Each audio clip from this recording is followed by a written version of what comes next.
Halo semua, kembali lagi ke channel YouTube Clarity Sound Art. Kita hari ini mau bahas review head unit Android Avante. Head unit ini baru muncul lah sekitar 2-3 bulan ya, kalau saya nggak salah. Dia yang ada kita adalah dua tipe. Ini kebetulan dia sama ya, Phoenix, tipenya Phoenix. Nah, cuman yang bikin dia beda ini RAM 2 sama RAM 4. RAM 2-nya per 32, RAM 4-nya per 64. Terus cara bedanya gimana? Kalau RAM 2 per 32, dia layarnya belum QLED. Kalau yang 464 dusnya itu ada tulisan QLED-nya. Biasanya kalau yang QLED dia biasa pixelnya 1280. Kalau ini masih 1080. Oke, dusnya sih ini mirip, tapi yang kita bahas sekarang yang 464 dulu ya. Nanti lihat di samping tuh, baru. Dia ada dua size, 9 sama 10. Nah, ini yang belum ada tulisan QLED, dia 2 per 32. Nah, yang kita bahas adalah yang Avante yang QLED yang 464. Oke, ini barangnya sama lah ya kayak head unit Android lainnya. Cuma kalau menurut saya sih ini memang agak berat sedikit. Lalu di dalam dus ini kita biasa ada kabel setrum, kabel ini kamera parking, video out, RCA output, USB-nya 2, antena GPS, baut, bracket. Ini yang pasti ada lah di dalam head unit Android. Nah, lebihnya dari head unit ini yang buku manual ya. Head unit Avante ini ternyata dia satu dealer dengan Pioneer. Kartu garansinya nih. Nah, ini alamatnya. Jadi kalau head unit ini kita ada masalah, kita tinggal bawa ke servis Pioneer, servis resminya. Jadi dia di bawah naungan Pioneer.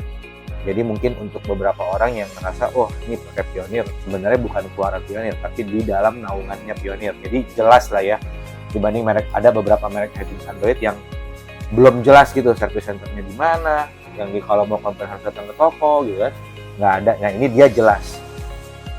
Oke, dia ada cukup lengkap, maksimum powernya. Kalau saya coba sih memang tadi memang untuk segi suara dia jauh lebih kenceng dibanding merek lain. Kalau merek lain dengan kita bilang kenceng di 25, di dia 12-13 sudah kenceng. Itu yang menurut saya ya, yang saya coba. Nah, ini pilihannya, ininya dia nih, speknya. Oke, lainnya semua sama aja. Oke, nanti abis ini kita coba nyalain head unitnya supaya bisa tahu seperti apa tampilannya dan lain-lain. Oke, ini tampilannya ya dari Avante. Untuk masuk ke menu dalamnya bisa tekan yang tengah atau kalian bisa geser ke kanan. Ini tampilannya. Dia ada kamera 360 ya. Jadi dia sudah 3D kamera 360 nya, tinggal dibikin kameranya aja. Cuma ini karena saya nggak pasang jadi dia gelap. Oke, YouTube ada, Play Store ada, sama seperti head unit Android lainnya. Ini kita nggak akan bahas lebih jauh. Yang saya akan bahas adalah AIDA 64-nya supaya Anda tahu ini sistemnya pakai apa. Oke, ini CPU-nya pakai apa? Dia pakai ARM Cortex A53 2GB, 64 bit 8 core. Oke, nanti Anda bisa tinggal pause aja buat Anda zoom. Displaynya ada 1280 x 720, 160 dpi, 90 Hz ya. Androidnya dia pakai Androidnya masih 10. Oke. Untuk yang lain-lainnya nggak usah kita lihat ya, karena memang nggak ada yang lebih penting lagi. Dia ada Jetlink, bisa buat jadi Android Auto sama CarPlay. Sudah wireless sih, cuma saya belum pernah coba untuk iPhone yang iOS baru ya. Nanti kita coba, saya nggak pakai juga yang iOS baru, saya pakai iOS lama. Tapi dia sudah wireless. Untuk tampilan untuk Android Auto CarPlay, tampilan seperti ini. Tapi kalau Anda nggak mau pakai Android Auto CarPlay pas connect Bluetooth, dia kan otomatis pindah. Anda pindahin aja di sini. Jadi seperti ini. Jadi ini pure Anda menggunakan Bluetooth, dia nggak akan pindah. Tapi kalau kondisi Anda kayak begini, pakai Android atau Anda pakai iPhone, pas connect Bluetooth, dia akan langsung pindah ke Jetlink-nya untuk menjalankan aplikasi Android Auto CarPlay-nya. Jadi ada baiknya kalau memang nggak mau menggunakan itu, rubah dulu di sini, baru connecting ke Bluetooth-nya. Oke. Head unit ini menurut saya cukup baik karena RAM-nya 4, ARM Cortex-nya juga cukup lumayan lah ya. Untuk pixel juga lebih tinggi. Menangnya dia ada kamera 360. Walaupun mesti beli lagi, ya menurut saya sih oke lah.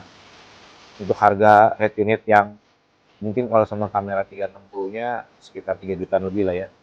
Oke, ini lagi display-nya dia 30 sih, cuman 31 30 lah, cuman biasanya ini tetap lah ya. Android itu gimmick lah, saya nggak pernah mau pakai ini equalizernya, karena saya kalau menjual pasti saya akan taruhnya di flat ya, soalnya percuma mau bagus ya pakai DSP prosesor yang eksternal lah.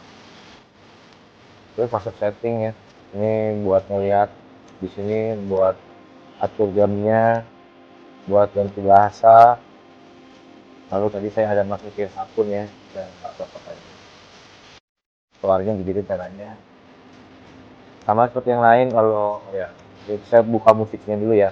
Kalau menurut saya dari beberapa kali saya ngasih beberapa jenis Android, ini output keluaran audio sih menurut saya cukup besar.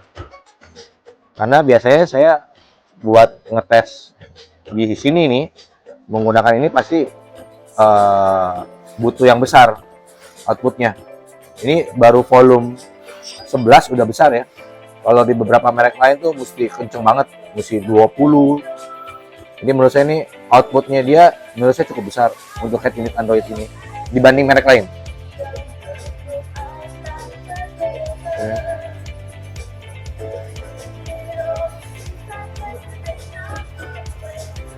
Ya ini kita ngetesnya pakai speaker sampel doang. Jadi menurut saya ini cukup bagus untuk dari output suaranya, dia paling besar di antara merek lain yang pernah saya coba.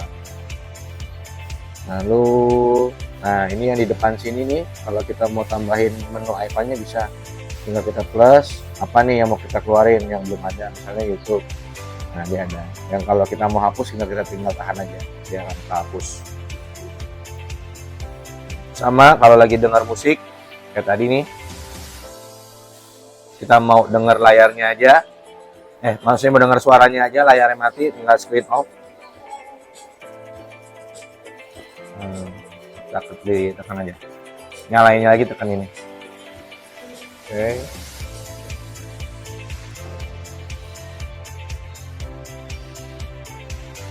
Kita coba ini ya, Z-Link-nya.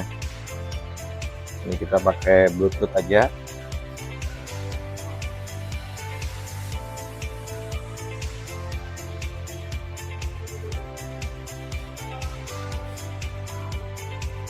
Oke, tadi sebelum ini saya udah pernah pairing ya, jadi dia gampang ya. Jadi saya tinggal nyalain Bluetooth di handphone saya, dia connect langsung ke Avante, dan ya, saya sini langsung mental ke langsung ke Z-Link.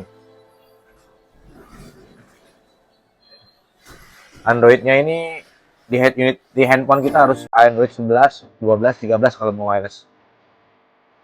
Ini tampilannya dia. Android Auto itu nggak bisa buat nonton YouTube, Netflix ya, nggak bisa. Dia hanya bisa buat buka Google Maps, WhatsApp, Spotify, YouTube-nya pun harus YouTube musik. Jadi ini mau versi ringkas cepet lah, nggak mau pakai hotspot. Nah ini lebih cepat.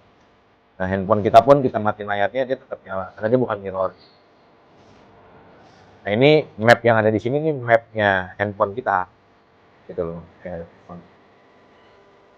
Oke, ini saya ini dulu ya. Jadi untuk tampilannya tuh sih simple, oke. Lalu yang tadi yang saya bilang, kalau mau nambah tinggal pilih apa, jadi akan maju ke depan. Untuk lainnya saya nggak, ada di setting, car setting. Nah ini car settingnya ada pilihannya. Kalau ada yang mau ngecek bisa lihat di sini displaynya apanya. Nah ini ada factory-nya, dia ada passwordnya kalau nggak salah 2860. Nah ini buat nanti kalau kita mau setting CAN bus, karena ada beberapa head unit itu perlu pakai CAN bus kayak X-Trail 2016, CR-V 2013, dia mau connect mesinnya tuh harus pakai CAN bus. Nanti bisa disesuaikan. Biasa untuk audio harusnya tahu. Nah ini ada pilihannya, AV out-nya kalau ada TV belakang, on off-nya ada di sini. Terus kalau untuk logo, oke dia siapin logo ya ternyata ya. Ada logo-logonya nih. Nanti Harusnya sih mobil-mobil di sini yang Jepang itu sih umumnya ada. Wuling aja deh. Oke, lengkap sih ya. Ini split screen semua segala macam. Oh, dia bisa split screen. Kita coba ya, tadi kita belum coba split screen nih. Kita buka Google Map, lalu kita buka YouTube, tahan kotak, oke tahan. Oke, cukup cepet lah untuk harga 2 jutaan ya kalau ditukar kamera 30. Oke, saya rasa sih cukup sekian ya untuk reviewnya, karena biasanya head-unit Android itu semua sama lah speknya. Yang ngebedain itu adalah yang orang mau tahu itu prosesornya pakai apa, RAM-nya benar apa enggak. Makanya tadi kita selalu menggunakan Adreno 4. Oke, ini cukup sekian untuk review head unit Avante ya. Sampai jumpa di video lain.